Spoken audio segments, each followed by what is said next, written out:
children, once again you are welcome in SST classes। बच्चों आज हम लोग क्लास 4 SST का द नॉर्दर्न प्लेन्स का सेकेंड पार्ट डिस्कस करेंगे। हम लोग फर्स्ट पार्ट डिस्कस कर चुके हैं। आप लोग अगर फर्स्ट पार्ट नहीं देखे हैं तो प्लीज पहले उसे देख लें, क्योंकि फर्स्ट पार्ट में काफी कुछ ऐसा टर्म है जिसके आधार पे आप सेकेंड पार्ट को समझ सकते हैं। अदरवाइज अगर आप इसको नहीं देखते हैं फर्स्ट पार्ट को तो सेकेंड पार्ट में आपको काफी असुविधा होगी। तो चलिए अब हम लोग सेकेंड पार्ट का डिस्कस करते हैं। फर्स्ट पार्ट में हम लोग सतलज बेसिन पढ़े थे। सतलज बेसिन में पंजाब, हरियाणा इन सभी स्टेट का डिस्कस किए थे। सेकेंड पार्ट में हम लोग को द गंगा बेसिन यानी गंगा बेसिन का डिस्कस करना है।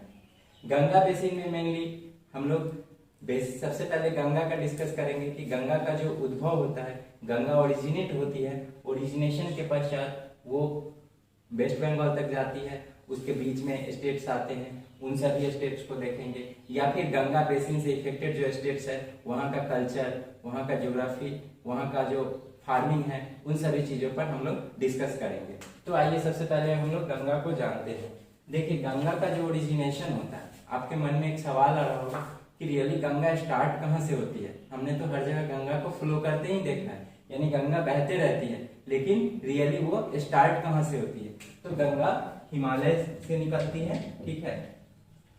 गंगा क्या है? हिमालयन नदी है, जो कि हिमालय में एक विशिष्ट जगह है जिसे हम लोग इसका ओरिजिनेशन मानते हैं। तो ये हिमालय से निकल करके, और हिमालय का जो स्पेसिफिक जगह है उसे हम लोग गोमुख के नाम से भी जानते हैं। यहाँ से ये ओरिजिनेट होकर के और उत्तराखंड, यूपी, बिहार का सफर करते हुए और एंड में वेस्ट बंगाल पहुंचती है। वेस्ट बंगाल में गंगा दो भागों में बढ़ जाती है, यानी गंगा का जो फ्लो है वो दो अलग अलग भागों में डिवाइड हो जाता है। एक भाग जो है गंगा की वो हुगली कहलाती है, जिसे हम लोग हुगली नदी भी कहते हैं। हुगली कहाँ है? वेस्ट बंगाल में, ठीक है। तो ये वेस्ट बंगाल में रिवर है, ये हुगली हो गया, ये फर्स्ट पार्ट। और गंगा की जो सेकेंड पार्ट है जिसे हम लोग पद्मा के नाम से जानते हैं, ये पद्मा नदी जो है ये बांग्लादेश चली जाती है, ठीक है।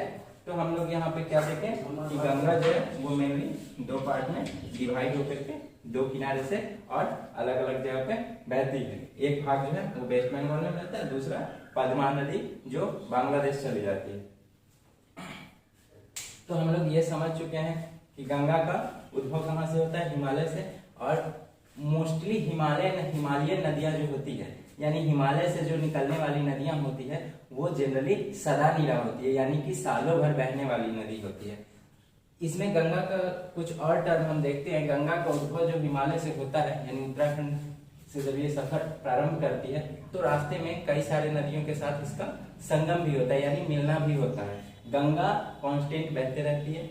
उसके बाद साउथ में, यानी गंगा के साउथ में चंबल नदी, सिंध नदी, बेतवा नदी एंड सोन नदी इसमें गंगा में आकर के मिलती है। इस नदी ऐसे नदियों को हम लोग क्या कहते हैं? ट्रिब्यूटरीज कहते हैं। मैंने आपको इसके फर्स्ट पार्ट में बताया था कि ये क्या है? ट्रिब्यूटरीज है, ठीक है। तो ये ट्रिब्यूटरी है। उसके बाद ईस्ट में गोमती, घाघरा, गंडक एंड कोसी नदी से मिलती है। कोसी नदी गंगा में मिलती है। ध्यान रहे कि गंगा बहती रहती है, लेकिन ये सब नदियां जो है रास्ते में मिलती है, इसे हम लोग सहायक नदी या फिर ट्रिब्यूटरी के नाम से जानते हैं। तो ये हम लोग का नॉर्दर्न प्लेन्स का कॉन्सेप्ट है, और हम लोग गंगा का इंट्रोडक्शन समझ लिए। ये हम लोग का मेनली गंगा है। देखिए नेक्स्ट है हम लोग का स्टेट दिल्ली, ठीक है। दिल्ली स्टेट का स्टडी हम लोग करेंगे। दिल्ली क्या है? मेनली सबसे पहले दिल्ली का जो इम्पोर्टेंट फीचर है वो ये है कि दिल्ली इंडिया गवर्नमेंट का कैपिटल सिटी है। ये क्या है? कैपिटल सिटी भी है। तो दिल्ली एक कैपिटल सिटी है जो कंप्लीट स्टेट नहीं है, ठीक है। ये सेंट्रल गवर्नमेंट के द्वारा संचालित किया जाता है। वहां पे चीफ मिनिस्टर भी होते हैं, लेकिन इस पे सेंट्रल गवर्नमेंट के द्वारा ही मेनली यहाँ पे लेफ्टिनेंट गवर्नर होते हैं, जिनके देखरेख में ये संचालित होता है। तो आइए हम लोग जानते हैं दिल्ली का ज्योग्राफी, ठीक है। ज्योग्राफी में सबसे पहले दिल्ली जो है उसका हम लोग जो बाउंड्रीज है उसके बारे में जानते हैं। तो दिल्ली के ईस्ट में यूपी यानी कि उत्तर प्रदेश पड़ता है, उत्तर प्रदेश के साथ दिल्ली का बाउंड्री शेयर होता है। उसके बाद साउथ नॉर्थ में हरियाणा मेनली पड़ता है, हरियाणा का काफी हिस्सा इसके साथ शेयर होता है। तो ये दिल्ली का नियरेस्ट स्टेट है जिसके साथ दिल्ली का बाउंड्री शेयर होता है, और उसके बाद ये कैपिटल सिटी है, ये मैं आपको बतला ही दिया हूँ। अब नेक्स्ट देखिए ऑक्यूपेशन, दिल्ली का ऑक्यूपेशन क्या है।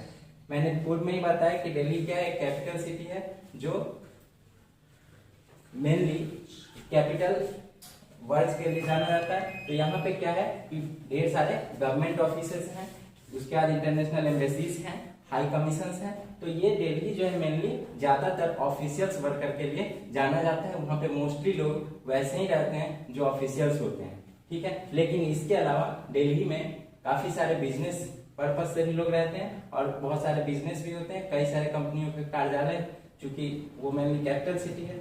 नेक्स्ट आइए कल्चर, दिल्ली का जो कल्चर है वो कैसा है। तो दिल्ली चूंकि मेनली क्या है, हरियाणा और यूपी के साथ इसका बाउंड्री शेयर होता है। तो हरियाणा और यूपी में जो फेस्टिवल सेलिब्रेट किए जाते हैं, पंजाब में जो फेस्टिवल सेलिब्रेट किए जाते हैं, वो सब भी दिल्ली में सेलिब्रेट किए जाते हैं। यानी दिल्ली एक मिक्स कल्चर वाला स्टेट है, क्योंकि वहाँ पे पूरे देश के लोग ही नहीं बल्कि विदेशों के लोग भी रहते हैं। वहाँ पे ईद से लेकर के और क्रिसमस सभी मनाए जाते हैं। इसका मेन रीजन क्या है कि इंटरनेशनल एम्बेसीज है, इंटरनेशनल एम्बेसीज और हाई कमीशन होने के कारण बहुत सारे फॉरेनर्स भी दिल्ली में रहते हैं। इसके अलावा टूरिस्ट डेस्टिनेशन भी है दिल्ली, तो इस लिहाज से यहाँ पे ऐसे फेस्टिवल सेलिब्रेट किए जाते हैं जो पूरे देश में नहीं बल्कि दुनिया में सेलिब्रेट किए जाते हैं। इसके अलावा दिल्ली का जो लैंग्वेज है वो हिंदी, पंजाबी और इंग्लिश। हिंदी चूंकि यूपी का मेन लैंग्वेज हिंदी है, साथ में हिंदी भारत की राजकीय भाषा है, इस लिहाज से हिंदी प्रयुक्त होता है। और पंजाबी चूंकि हरियाणा के साथ इसका बॉर्डर शेयर होता है, तो यहाँ पे पंजाबी की भी काफी संख्या है, तो लोग पंजाबी बोलते हैं। और इंग्लिश चूंकि इंटरनेशनल डेस्टिनेशन है इसलिए इंग्लिश का अच्छा प्रचलन है। नेक्स्ट देखिए ड्रेस जनरली दिल्ली एक कैपिटल सिटी है तो वहाँ आधुनिक ड्रेस का यूज अधिक होता है, लेकिन फिर भी ओकेजनली वहाँ पे साड़ी, महिलाएं जो है वो साड़ी पहनना पसंद करती हैं, साड़ी पहनती हैं, जबकि पुरुष वर्ग सलवार और कमीज का इस्तेमाल करते हैं। नेक्स्ट है हम लोग का टूरिस्ट प्लेस। ये दिल्ली का जो रेवेन्यू है या फिर दिल्ली का जो इम्पोर्टेंस है वो सबसे अधिक टूरिस्ट प्लेस के कारण ही बढ़ जाता है। टूरिस्ट प्लेस दिल्ली में बहुत सारे हैं। इसका मेन रीजन क्या है कि दिल्ली क्या है, एक हिस्टोरिकल स्टेट रहा है, एक हिस्टोरिकल प्लेस रहा है, यानी कि कई सारे राजवंशों का, कई सारे एम्पायर्स जो है वो दिल्ली में रहे हैं। इस लिहाज से दिल्ली एक बहुत बड़ा टूरिस्ट डेस्टिनेशन के रूप में जाना जाता है। तो आइए हम लोग कुछ देखते हैं। एक है कुतुब मीनार। कुतुब मीनार जिसका निर्माण कुतुबुद्दीन ऐबक के द्वारा करवाया गया था, जो एक शासक था दिल्ली में। उसके बाद नेक्स्ट देखिए रेड फोर्ट। रेड फोर्ट काफी हिस्टोरिकल मॉन्यूमेंट्स है, ये एक बहुत बड़ा साम्राज्य का निशानी है। उसके बाद नेक्स्ट देखिए यहाँ पे मुगल वंश का संरक्षण हुआ करता था, मुगल वंश के द्वारा ही ये निर्मित था। नेक्स्ट है जंतर मंतर। दिल्ली में एक जंतर मंतर भी है, ठीक है। जंतर मंतर जो है ये प्राचीन समय में भौगोलिक गणनाओं के लिए बनाया जाता था। आप इसे लगभग तारामंडल के समकक्ष समझ सकते हैं। प्लेनेटोरियम जो अभी होता है वर्तमान प्लेनेटोरियम, उसका एक एंशिएंट फीचर इसको हम बोल सकते हैं। नेक्स्ट देखिए राष्ट्रपति भवन। राष्ट्रपति भवन जो है वो भारत के जो प्रथम नागरिक होते हैं, जो फर्स्ट सिटीजन होते हैं, प्रेसिडेंट, उनका निवास स्थल होता है। और ये राष्ट्रपति भवन काफी प्राचीन स्मारक है।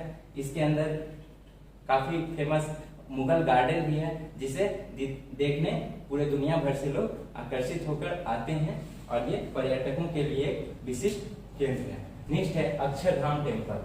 अक्षरधाम टेम्पल ये एक टेम्पल है जहाँ पे सभी धर्मों के अनुयायी इस टेम्पल को देखने के लिए आते हैं, और इस तरह से ये सभी दिल्ली का जो रेवेन्यू है उसके लिए भी एक इम्पोर्टेंट फीचर है।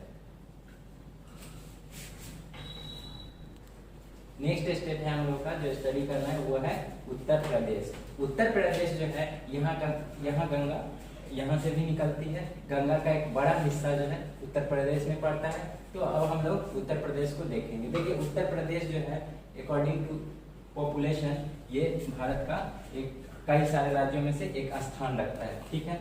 इसका जो कैपिटल सिटी है वो कहाँ है, लखनऊ, यानी लखनऊ इसका कैपिटल सिटी है। इसका जो ज्योग्राफी है उसके बारे में हम लोग जानेंगे। देखिए यूपी एरिया के दृष्टिकोण से बहुत बड़ा स्टेट है।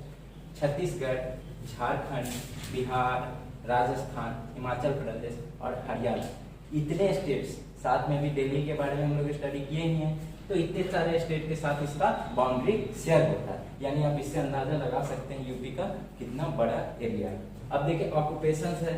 ऑक्यूपेशंस का मतलब होता है पेशा, जो आप लोगों को कीवर्ड्स में बताया गया है। यानी यहाँ की जो जीविका की मुख्य साधन है वो है कृषि और उद्योग धंधे, ठीक है। यहाँ पे ज्यादातर लोग जो है खेती बाड़ी पे निर्भर करते हैं और कई सारे औद्योगिक क्षेत्र भी, औद्योगिक इकाइयां भी यहाँ पे है। जैसे ग्रेटर नोएडा, ग्रेटर नोएडा एक यूपी का पार्ट है जो कि बहुत बड़ा इंडस्ट्रीज हब है।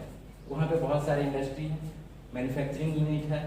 तो एक और एग्रीकल्चर में यूपी जो है मक्का, चावल और गन्ना, ये मुख्य रूप से 3 खेती में अग्रणी स्टेट्स में से एक है। और भी बहुत सारे चीजें यहाँ पे उगाई जाती है।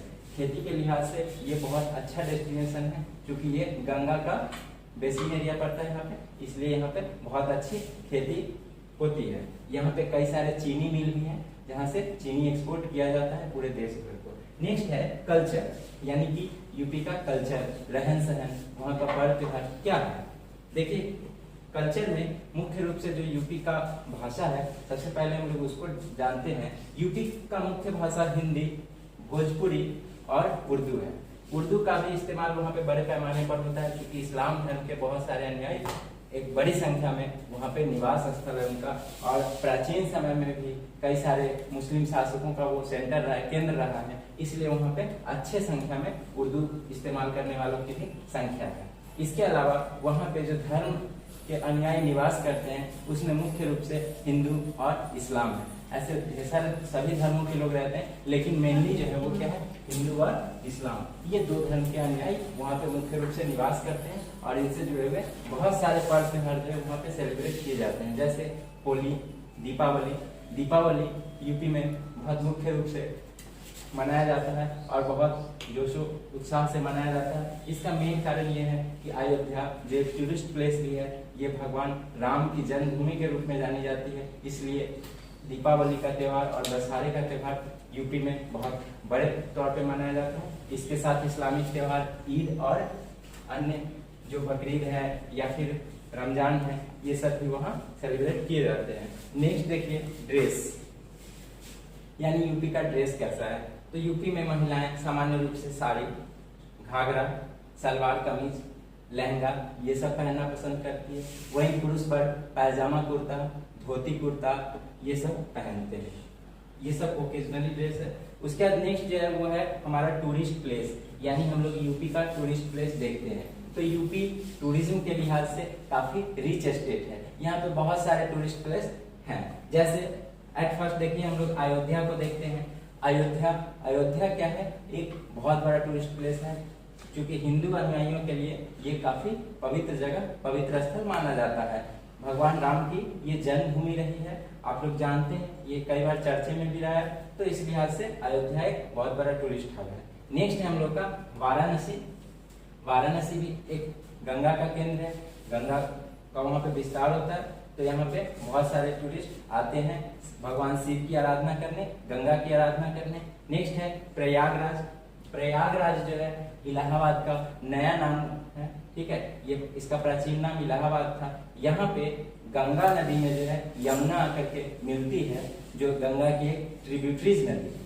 तो इसलिए प्रयागराज को हम लोग संगम केंद्र से भी के नाम से भी जानते हैं, और यहाँ पे लोग संगम में डुबकियां लगाने आया करते हैं। नेक्स्ट है ताजमहल। ताजमहल एक प्रेम की निशानी है, जिसे शाहजहां के द्वारा बनवाया गया था।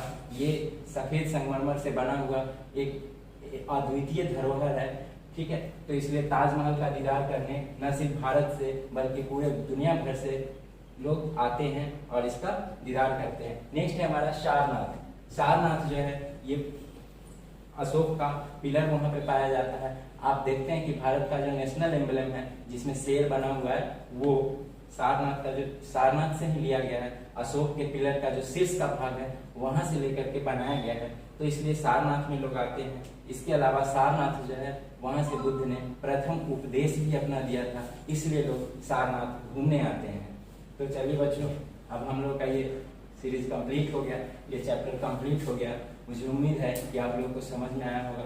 आप लोग इस चैप्टर को कई बार अध्ययन करेंगे थॉरो, ठीक है। जब तक आप खुद से चैप्टर अध्ययन नहीं करते हैं, इससे आप पूरा नहीं समझ पाएंगे। तो आप इसका फर्स्ट पार्ट भी स्टडी करें और सेकेंड पार्ट, दोनों ही वीडियो को देख करके और चैप्टर को भी स्टडी करें। साथ में जो असाइनमेंट अपलोड किया गया है आप लोग उसे भी कंप्लीट करेंगे। Thank you.